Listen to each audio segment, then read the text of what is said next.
sinebut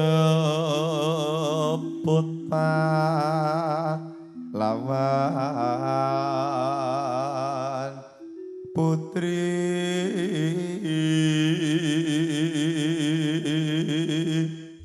Kowe kok ya duwe tembolok ta?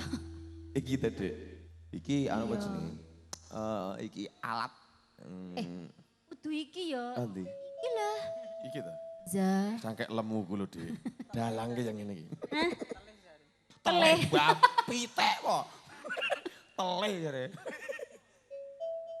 Sri Unang Mustika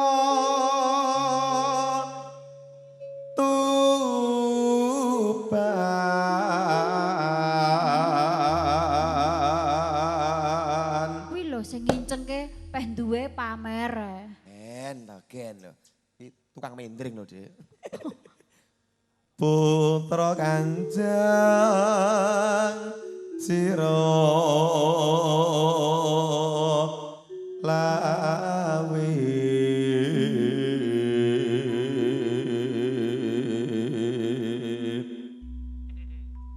Gedange gede-gede ya, Dik. Arep. Engko berkat. Oh ngono. Kowe sing ngesar apa sing dhuwur? Ku sing dhuwur no. Lah biasane kowe senengmu sing ngesar lho. Minak ning dhuwure. Keprangkong pacana karo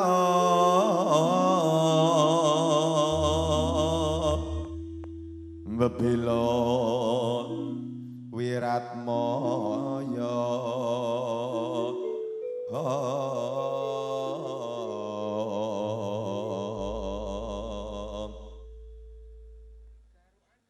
Lah garukan bae. Garuan iki kan. Kok iso garuan iki? Biasa, per ambyar. Lah iya. Tan urung Sri Uning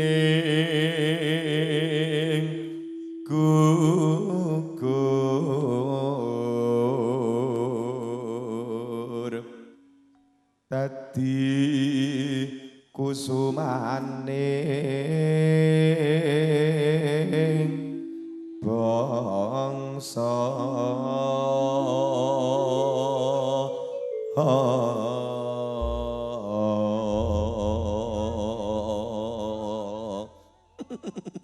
Pun. Bos tak cekel dadi kaya ngono kuwi. Salah enek garukan, Dek. Ayo. Berangkat, Bos, berangkat. Kena gigi diulang lagi.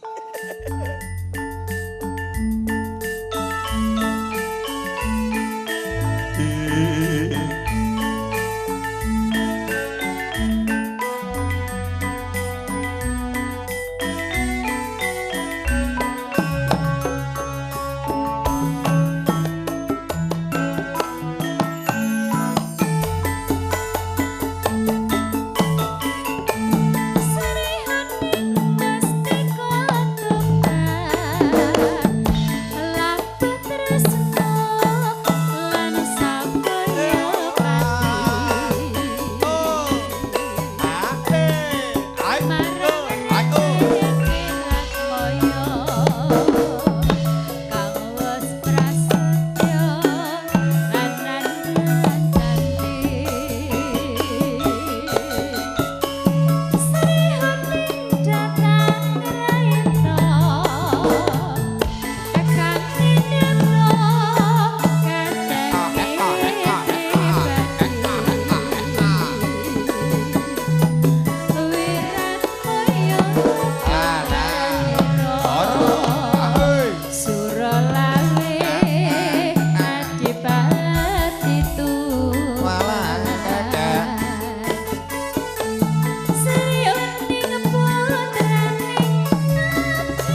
ngene. Lah iya ngene saben tuku aku wae sak kerdus 11 ora legi kok. Oh iya saking ring tuku nang aku ya arep kok. Ayo deh, ayo. Tresnan Kau mau mengerjai saya ya? iya.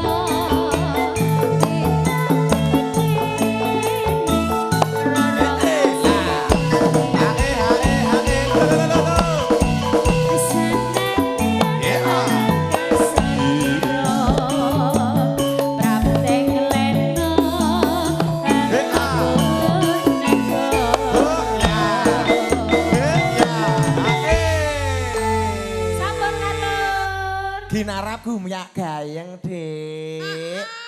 Apa kuwi?